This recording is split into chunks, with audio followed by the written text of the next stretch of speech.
16 নম্বর অঙ্কটি বলেছে দুইটি কম্পিউটারের দামের অনুপাত 5:6। প্রথমটির দাম 25,000 টাকা হলে দ্বিতীয়টির দাম কত? তো এখান থেকে আমরা আগে সমাধান করি, দ্বিতীয়টার দাম আগে আমরা বের করি। তোমরা তো জানো যে দুইটি জিনিসের মধ্যে একটি জিনিসের দাম বের করতে হলে দুই নিয়মে অঙ্কটি করা যায়। তো আমি তো এর আগে অনেকবার বলেছি, দুইটা নিয়মেই তোমাদের শিখিয়ে দিয়েছি। আমি তোমাদেরকে কি সাজেশন করেছি যে সমাধান পদ্ধতিতে তোমরা অঙ্কটা করবে। ঠিক আছে, চলো আমরা অঙ্কটি সমাধান করি। প্রথমে আমরা লিখি এখানে সমাধান। কি লিখি আমরা এখানে? সমাধান। আচ্ছা, এখানে আগে লিখে নেই যে প্রথমটির দাম দেওয়া আছে দিয়ে লিখে নেই। দেওয়া আছে, দেওয়া আছে, দেওয়া আছে। কোন কম্পিউটারের দাম দেওয়া আছে?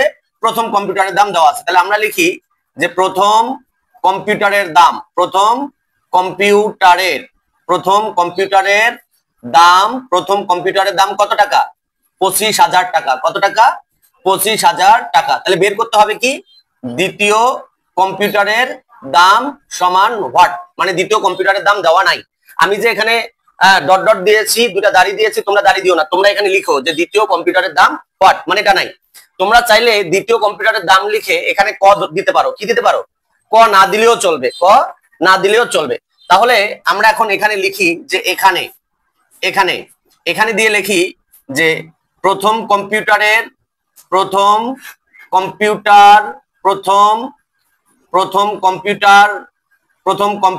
দাম অনুপাত দ্বিতীয় কম্পিউটারের দাম। এটার আবার একটা অনুপাত দেওয়া আছে, কত? সমান 5:6। এখন অনুপাতটা কি? অনুপাতের আরেকটা নাম হলো কি? ভগ্নাংশ। তাহলে এটাকে আমরা একটা ভগ্নাংশ বানাবো, আবার সমানের পরেও আমরা একটা ভগ্নাংশ বানাবো। তো ভগ্নাংশ বানানোর নিয়ম কি বলতো? প্রথমটা উপরে দিতে হবে, ভাগ চিহ্ন দিয়ে দ্বিতীয়টা নিচে লিখতে হবে। তাহলে আমরা লিখবো প্রথম কম্পিউটারের দাম, প্রথম কম্পিউটারের দাম, তারপরে ভাগ চিহ্ন দিয়ে আবার কি লিখবো? দ্বিতীয় কম্পিউটারের দাম, দ্বিতীয় কম্পিউটারের দাম। প্রথম কম্পিউটারের দাম ভাগ দ্বিতীয় কম্পিউটারের দাম। সবসময় মনে রাখবা প্রথমটা উপরে দিতে হবে, ভাগ চিহ্ন দিয়ে দ্বিতীয়টা নিচে দিতে হবে। এরপরে সমান, আবার এখানেও কি করতে হবে? প্রথমটা উপরে দিতে হবে, দ্বিতীয়টা নিচে দিতে হবে। তাহলে 5 আর নিচে ভাগ চিহ্ন দিয়ে দিতে হবে কত? 6। এখন দেখো তো এখানে কার দাম দেওয়া আছে? প্রথম কম্পিউটারের দাম দেওয়া আছে না দ্বিতীয় কম্পিউটারের দাম দেওয়া আছে? প্রথম কম্পিউটারের দাম দেওয়া আছে। তাহলে সেই জায়গায় আমরা দামটা লিখে দেবো। তাহলে প্রথম কম্পিউটারের দাম কত? 25,000। কত? 25,000। আর দ্বিতীয় কম্পিউটারের দাম দেওয়া নাই। তাহলে দ্বিতীয়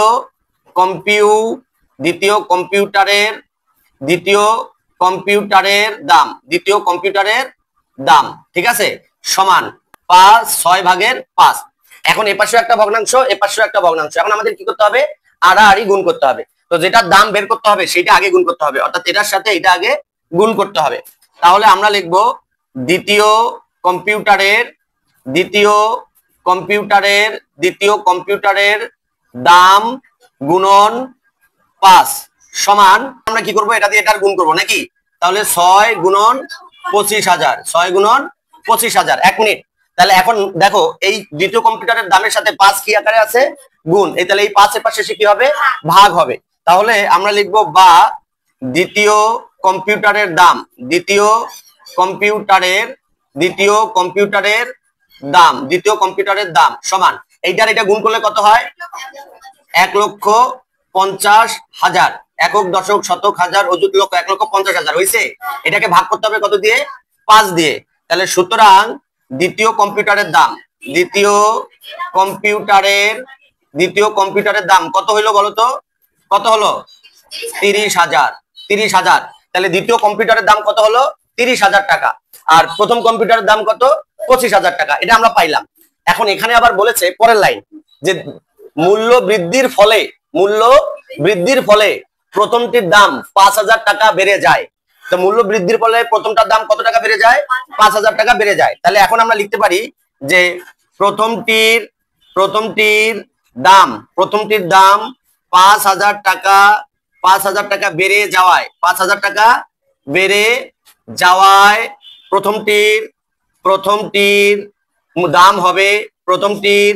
দাম হবে। আচ্ছা, 5,000 টাকা যদি বেড়ে যায় তাহলে মূল্য বাড়বে না কমবে? বাড়বে। তাহলে প্রথমটির মূল্য আগে কয় হাজার টাকা ছিল?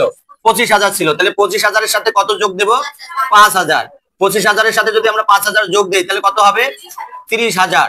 তাহলে এখন প্রথমটার দামও 30,000, দ্বিতীয়টার দামও 30,000। তাহলে আমরা লিখতে পারি সুতরাং প্রথমটির দাম অনুপাত দ্বিতীয়টির দাম, প্রথমটির দাম অনুপাত দ্বিতীয়টির দাম। আচ্ছা, প্রথমটির দাম কত? 30,000 অনুপাত দ্বিতীয়টির দাম কত? 30,000। আচ্ছা, তা এখানেও 30,000, এখানেও 30,000। এরপরে কি, মানে এটাকেও 30,000 দিয়ে ভাগ করা যায়, এটাকেও 30,000 দিয়ে ভাগ করা যায়। তো এটাকে যদি 30,000-কে যদি 30,000 দিয়ে ভাগ করি তাহলে কত হবে? 1 অনুপাত এটাকে যদি ভাগ করি তাহলে কত হবে? 1। এখন এখানে বলেছে তখন তাদের দামের অনুপাত কি ধরনের অনুপাত? এখন বলো তো 1:1 এটা কি ধরনের অনুপাত? একক অনুপাত। কেন এটা একক অনুপাত? কারণ যে অনুপাতের পূর্ব রাশি এবং উত্তর রাশি একই সংখ্যা হয় সেই অনুপাতকে একক অনুপাত বলে। তাহলে এটা কি ধরনের অনুপাত? একক অনুপাত। তাহলে উত্তরে কি লিখতে হবে? এটা হলো একক অনুপাত। কি বুঝতে পেরেছো? কে কে বুঝতে পারো নাই? সবাই বুঝতে পেরেছো? আচ্ছা, আমার ছাত্রছাত্রীরা বলতেছে ওরা নাকি সবাই বুঝতে পেরেছে। আপনারা যদি বুঝতে পারেন তাহলে শেয়ার করে অপরকে শেখার সুযোগ করে দিবেন এবং ফলো দিয়ে